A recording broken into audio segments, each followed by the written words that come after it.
Okay, Western Civ 1. We are now going to launch into a very important topic. We're going to talk about Islam. We're going to talk today in this lecture about Muhammad, the founder of Islam.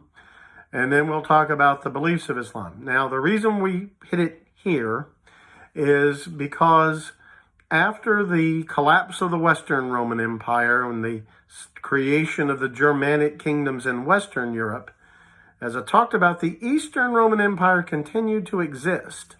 In fact, in some ways, it even flourished under a ruler like Justinian. But in the 630s, in the 630s AD, the Eastern Roman Empire will be slammed into by the brand new faith community of Islam and almost destroyed, heavily damaged, lots of lands lost to the Muslims. The Persian Empire, which had stood for centuries, would be smashed in a matter of a couple of years by these Muslim armies. So the conquests of Islam in the 630s and 640s AD would make it worth learning about in our class right there. But of course, those conquests allowed Islam to spread and flourish, so that today Islam is the second most widely practiced religion on earth. Christianity has more followers in the world, but Islam is not wildly far back. There are roughly 2 billion Christians and about 1.5 billion Muslims. And it is fair to say that Islam is a faster growing religion today, not so much by conversion as by natural increase. Muslims tend to have very large families. So there are more Muslims being born into the faith than there are Christians born into the faith. Many of the longtime Christian lands have very low birth rates, where it's uncommon to have more than a couple of kids in a family. But in any event, we need to talk about the founding father figure of Islam. Now that is Muhammad of Mecca. Muhammad was a flesh and blood man, a historical figure. There is zero question about that. He's not one of these legendary founders of some mythological past. He was a man we know a lot about his life. We know where he lived, where he died, where he's buried. He was not divine. He was a guy. He was a prophet of the living God in Islam's idea. Now, I want to say this at the start because a lot of times the younger kids I've taught have misunderstood. Muslims consider Muhammad a prophet. If you are a Christian, you cannot consider Muhammad a prophet of the living God. You can't do it because what he taught is directly contrary to Christianity. He thought Jesus was a man like him, not the Son of God. Muhammad emphatically denied that Jesus could be the Son of God. He rejected the Trinity. God is not Father, Son, and Holy Spirit. God is one, and he thought that was a gross error of Christianity. He does not believe Jesus died on the cross. He does not believe Jesus died for your sins. It is a radically different understanding of God and salvation. If Muhammad were a prophet, there could be no Christianity. And if you're a Christian, you cannot believe he's a prophet. Now, I don't say that, don't go attacking Muslims as somehow stupid or something. Their faith tells them that he was a prophet. Ours, if you're a Christian, says he cannot be a prophet. I just wanted to make that clear. So when I'm telling you the story of Muhammad as he told it, he's going to say an archangel came to him and gave him a message from God. I personally, as a Christian, cannot believe that's true. It cannot be true if Christianity is true. But if I were a Muslim, that's the very center of my faith. So I wanted to say that straight up from the beginning before anybody gets the least bit confused by this, okay? So, historical facts we do know about Muhammad. He was born about the year 570 AD. So one thing you know right off the bat, Islam is about 600 years younger than Christianity. Christianity had long been in the world before Muhammad was born. He was born about 670 in Mecca in what is now Saudi Arabia. It's in the southern part of Saudi Arabia, down not on the Red Sea, but about 50 miles from the Red Sea in Saudi Arabia. But when he was born, his father had already died. His father died while his mother was pregnant with him. So he never shared the earth with his father. His mother died when he was about 7. So Muhammad was an orphan at 7, left to his grandfather, who raised him among the Bedouin of Arabia and then sent him off to Syria, which was a much more urban environment, a much more cosmopolitan, diverse environment. So from his childhood, Muhammad, and I should say his clan, were traders. They were merchants, long-distance caravans. So Muhammad was brought up in business. He was brought up long-distance travel. He was brought up, unlike most Arab boys of his time, in a very diverse cosmopolitan environment. We know for a fact Muhammad knew Christians and Jews from his childhood. There were lots of Christians in Syria. It was a Christian country at the time. And there were Jews, too, in every city, I'm sure, that he visited. So he knew a lot about Christianity and Judaism growing up. That's going to be important. He was a very successful merchant, obviously bright, capable. He did not know how to read and write. So when he founds his religion, he's going to do it by speech.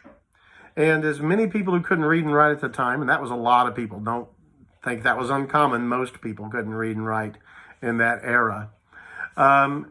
He's going to commit things to memory easily, and other people he tells them to will commit them to memory. So the Islamic faith will initially be by word of mouth only, not written down. And it will only be written down either just before he died or just after he died. But people recited what he said by memory. That's important to keep in mind too. All right.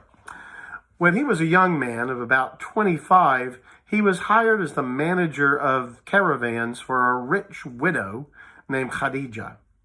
And he and Khadija fell in love. She was older than him, and she was rich, which helps. And they got married. They had kids. So Khadija was his first wife. He'll have many more. But the crucial event that Islam is based on happened in the year 610 AD. 610 AD. Muhammad was apparently kind of a seeker, a spiritual seeker. And he would go on long walks in the desert at night outside of Mecca looking for spiritual answers. He claims, now remember, if you're a Christian, this can't be true. If you're a Muslim, this must be true. So I just want to stress that. He claims that one evening in 610 AD, while he was out on one of these walks, he went into a cave to rest. And that while he was in there, there was a blinding light, and the archangel Gabriel came to him and told him he must recite to people a message from God, from the one true God.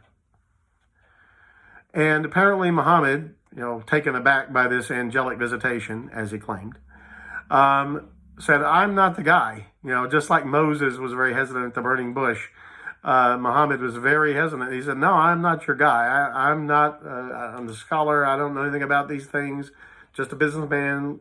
Please leave me alone. And Muhammad claimed that the angel put like Darth Vader chokehold on him or something. He couldn't breathe. And that he was suffocating until he assented by showing his hands that he would do what the angel told him to do. And then the angel gave him his first message. There is only one God, and Muhammad is his messenger. Now, this is the fundamental statement of faith of Islam today. There is only one God, and Muhammad is his messenger. Well, he went back to his wife and his father-in-law, and he told them, you'll never believe what happened to me.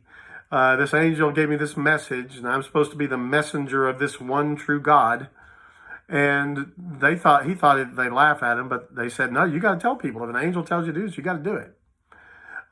So he began to share his message.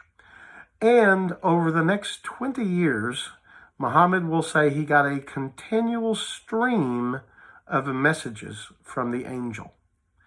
Now, these messages, he believes, were delivered to him in Arabic, and he will commit them to memory. and repeat them. Now remember, this is what Muslims believe. If you're a Christian, this just can't be. But Muslims believe he committed these messages from God through the angel of memory, recited them to his followers who understood them, believed them, understood them, and memorized them verbatim, word for word, in Arabic. Now, either just before Muhammad's death in 632 or just after, Muslims believe his followers wrote these verbal oral messages down. And the Quran is the holy book of Islam, purports to be these messages Muhammad received from the angel. So when you pick up a Quran, it's written in chapters called surahs, and those are things that Muhammad was told. In fact, they all begin, recite. And that would be the message the angel gave him to recite to other people. So that's what the Quran is for Muslims. They believe it is Muhammad's messages from God. Now, Muhammad went to Mecca and he started telling people about this. But aside from members of his own family, not all that many people bought it. Arabs were polytheists. They believed in many gods. And Mecca had a temple in it, this cube of basalt stone, that inside it had statues of many gods, and people came from all over the Arabian Peninsula to worship these many gods at the Kaaba. That's the name of that temple, Kaaba in Mecca. And so a lot of them were thinking, dude, if you're going around telling people there's only one God, it's going to ruin our business. We got all these pilgrims coming to worship dozens of gods here, and you're going to ruin our business. So there were people who were very upset with Muhammad in Mecca. And eventually, when he wouldn't stop telling people there was only one God and it was idolatry to worship anything but the one true God, they put a hit out on him. And they tried to murder him. Well, in 622, 100 or so followers, there weren't very many. He'd been at it for 12 years, and he had something like a little more than 100 followers.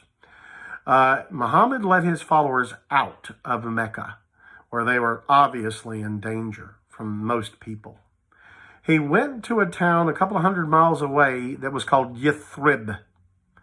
But when he got there, the people of Yathrib said, hey, you're a smart guy, you're a spiritually sensitive guy, and you're a businessman who really is respected.